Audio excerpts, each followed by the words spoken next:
Hello and welcome to the On Air channel. I'm your social space curator, Ellie Janae, and today I'm going to show you how I make my photo album, mini album, all that type of good stuff. I guess mini album is more paper, but it's definitely a photo album book.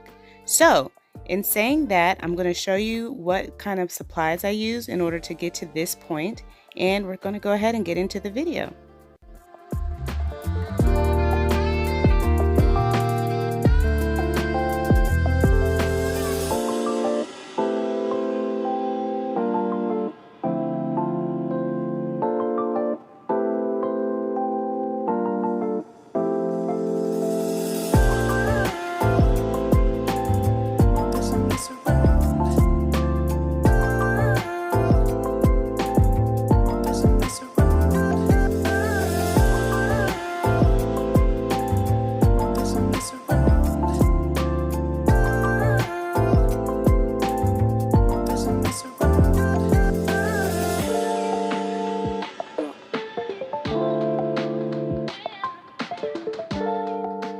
Okay, so let's go ahead and get started.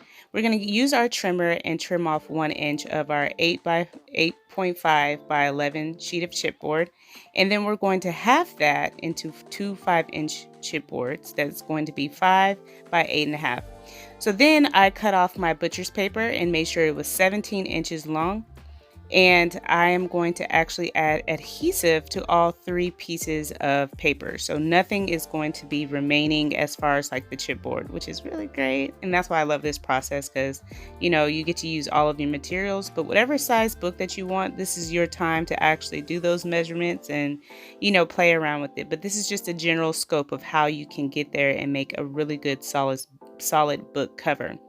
So I'm using adhesive double-sided tape, or you can use adhesive paper before you start to cut. I just do not recommend glue, or you can use PVA glue if you have like a brush, but I just don't like the ripples at all. Even though they're not going to show prominently, it still just doesn't give a clean look. I'm using a bone folder to adhere the double-sided tape, and it's very important. And then using my pick tool to kind of pick the tape up off of the chipboard. So this process is very easy. Now, if you want to super secure your paper and say your adhesive tape, double-sided adhesive tape is weak, you could definitely use a little bit of glue in the 4 corners. So as you can see, I used the first panel for the book cover and I put it like an inch away from the edge of the paper and the top and the sides. And then I spaced each panel probably like a centimeter or a little less than a centimeter apart. I was moving pretty fast in this video, so I basically I'm going to flip this panel over, and it's not going to be super even, but for the most part, as the book folds, it's not going to be that bad because I was just a little off. Now I'm just checking and making sure that I cut off an inch on the other side of the book, of the butcher's paper. And then I'm cutting off an extra inch off of the butcher's paper as well, to where you see a little bit of the chipboard whenever you fold the bottom part of the butcher's paper. Now it's time to adhere or add adhesive to this side of the panels. So you're going to have your cover and your spine, and it's already looking so great. I mean, you're basically halfway there when you get this book covering intact. It is so easy. So I'm using my bone folder again to make sure that it adheres beautifully. And then I'm going to add some adhesive to the top part of the butcher's paper because I just kind of flipped it over. And I'm doing all 4 sides. Now, please do not be like me and tape the whole side like I did to the right. You only need to have the butcher's paper on the left and right side of your panels, just as long as your panel is. There's no need for you to do the entire paper because you're going to see that you're going to end up having to cut off a little bit more. So I'm preparing for all of the book to be covered. And for me to do that, I make sure that I cut off this inch. See, this is the part where I'm cutting the excess off. I'm cutting an inch all the way up to the panel. And then I'm doing a little bit of a curve around the I guess the side flaps. And then I'm making sure that I flush the paper up against the chipboard and lay it down as flat as possible. As you can see, I took the strip off at the last minute at the top of that butcher's paper. And then I'm going to also cut off the corners as well. This makes the book have very clean edges, and there's not a lot of bunching, or there's not a lot of layers, so there's no bulking around the edge of the book. So what I usually like to do is bring in the side sheets of paper there. See, I'm folding in the sides, and then I like to do the top last. And that just leaves you with a very clean book. All that's left here is to use a bone folder and kind of crease the edges, or you can just crease it with your hands. It's very, very easy. So the next part is actually making the pages that go within the spine of this book. It's absolutely simple, so let's go ahead and get into it.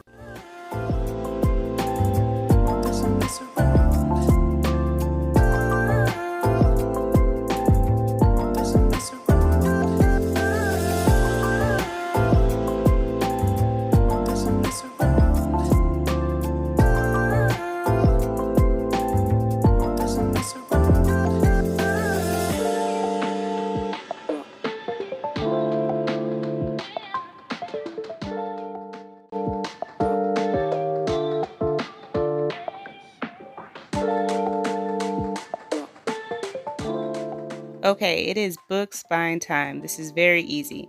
If you're going to make your own spine, all you have to do is measure the top and bottom of your spine and then how wide the spine is. And because this is a regular sheet of paper that we cut down, I know that is 8.5, and I'm just cutting 3 inches.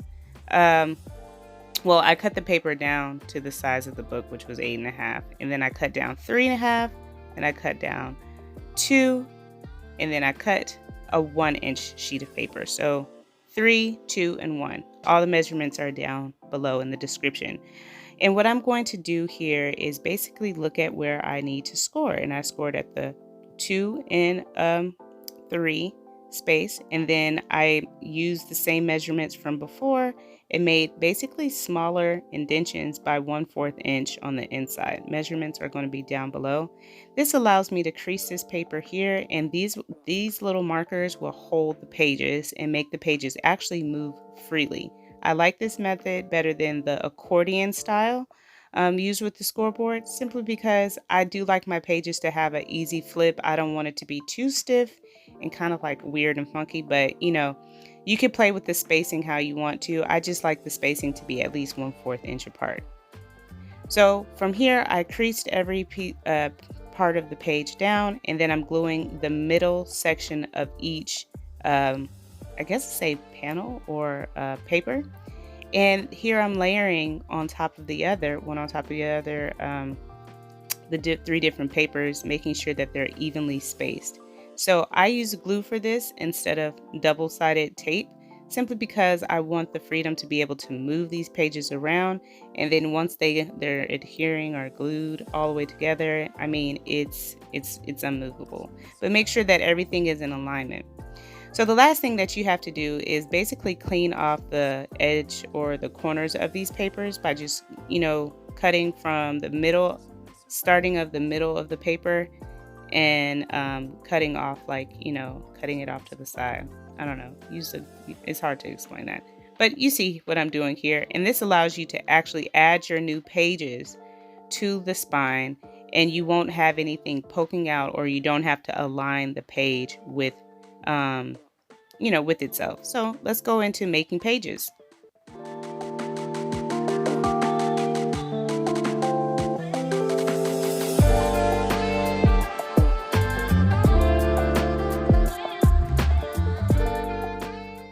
Book pages are my favorite. I use just a regular 8.5 by 11, and I'm just cutting off 1 inch. And the reason why I'm cutting off 1 inch on the 11-inch side is because the pages of the front cover are 5 inches long. So we really don't need all that sheets of paper. So you can use that for another project.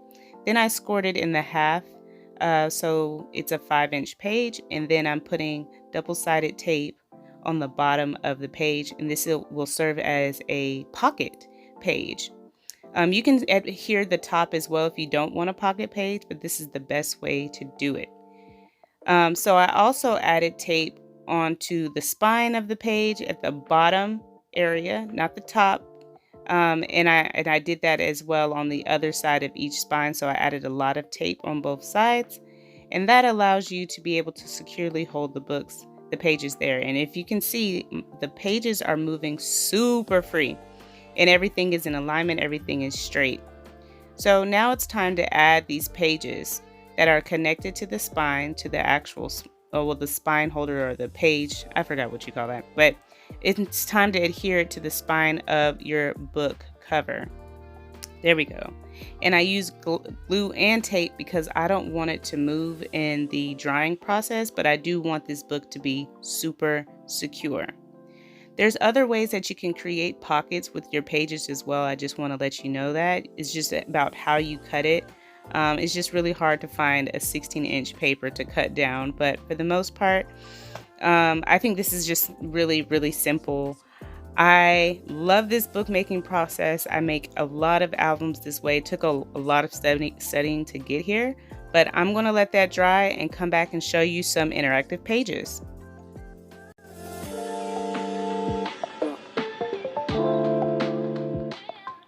All right, the flip up interactive page solution that I had was take the page size or whatever size you would like, and then I added a 1/2 inch to it, and then I actually scored at the 1/2 inch. I cut off the corners like you see here and added tape at the top of the 1/2 inch or right at that, crease.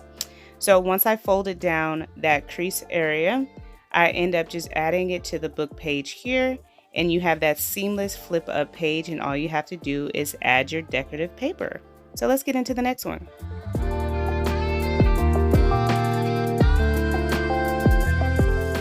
Okay, the pocket. I do this in every project. All I did was add a 1/2 inch to the page side.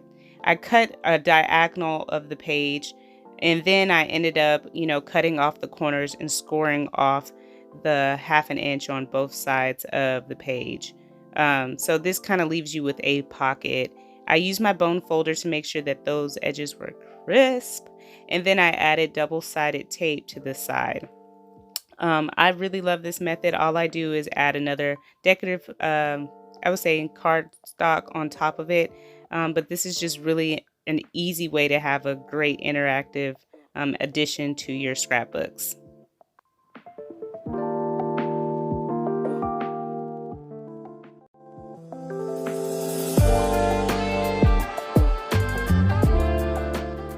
All right, the side flip is just like the top flip. I just added a 1/2 inch to the side of the paper, and then I just scored it and then, folded it down and added tape to the top and bottom. All you have to do is add it straight to the page, or if there's a pocket, stick it in the pocket, but, just add your decorative cardstock to the top and make sure that there's no corners showing. So in saying that, I just wanted to remind you that you can combine the flip up with your side page, and it will still be a very interactive option.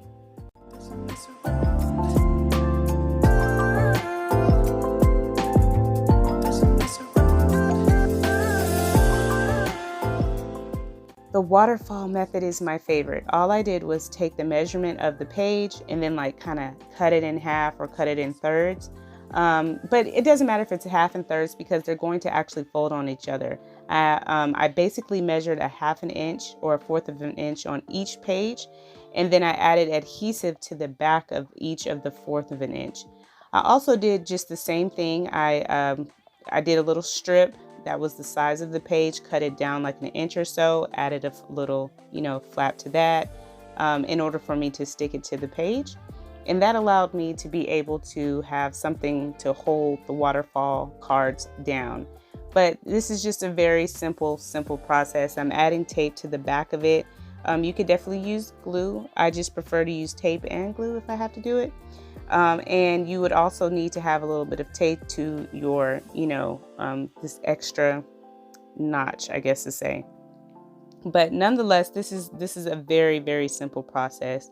I like to make sure that I only take a little part of the tape down whenever I'm doing the waterfall method, because it's very important to have your pages in alignment.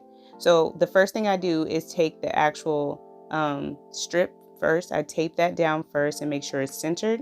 And then I add the first waterfall just closest to the strip to make sure that the flap is going over and it's not sticking. And then I kind of align all of my waterfall cards together and I'm just mocking it. And as you notice, the tape is still kind of on there. So allowing it to kind of hold its spot, but also allowing me to kind of see what the page looks like. So then I start to take the tape out with the picking tool. It kind of helps at this point because sometimes it gets stuck under the card, as you can see here. But after every card that you pull the tape off of, just make sure that everything remains in alignment. Sometimes things shift and wiggle around just a little bit. But nonetheless, this is a beautiful interactive method, and it's awesome whenever you add like beautiful cardstock to it and words and pictures under each one. So let's get into our last and not least interactive.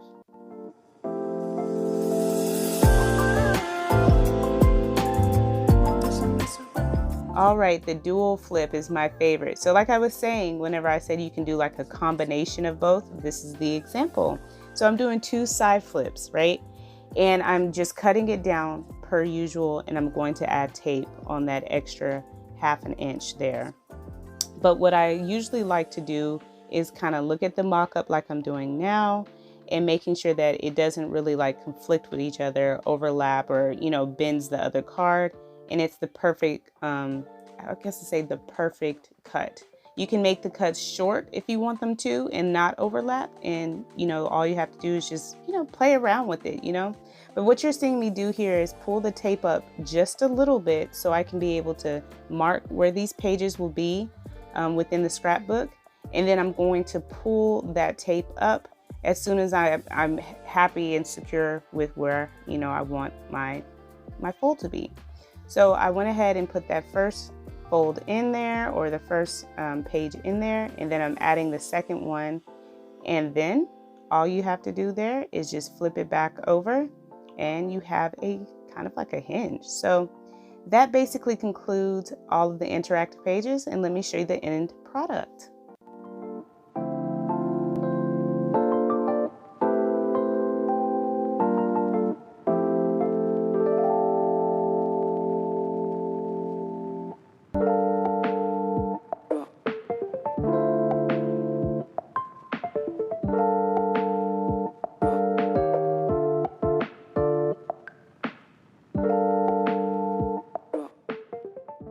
I am so obsessed with these results. Oh, I had to show you guys twice. But in saying that, I am your social space curator, Ellie Janae, and I look forward to chatting with you guys soon about social space curating tips, crafting, and much more. In saying that, follow me on Instagram, Pinterest, TikTok, and more.